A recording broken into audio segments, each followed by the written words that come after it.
আমার পা ধরেছিলেন কেন?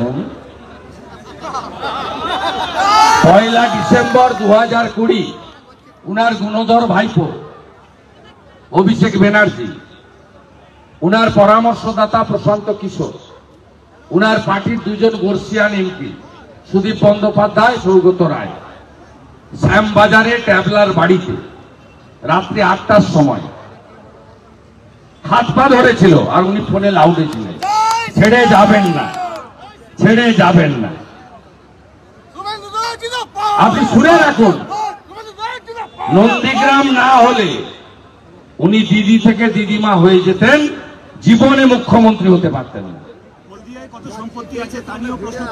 উনার ক্ষমতা থাকলে বের করুন না, 3.5 বছর ধরে হাতড়ে বেড়াচ্ছেন। উনাদের কাছে টাকা আছে দিন।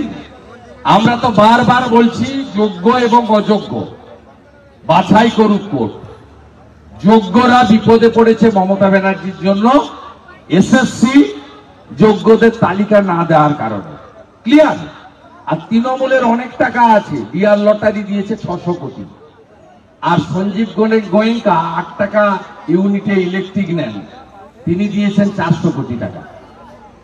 অতএব তৃণমূল টাকাগুলো বদরক্তগুলো বেরিয়ে যাওয়া ভালো। অভিজিৎ গাঙ্গুলি বেকার যুবক যুবতীদের কাছে, মেধাযুক্ত নতুন প্রজন্মের কাছে ভগবানের আসন গ্রহণ করেছেন। 4 তারিখ বিকেল বেলা মমতা ব্যানার্জি দেখবি আর জ্বলবি লুচির মতো বলবি।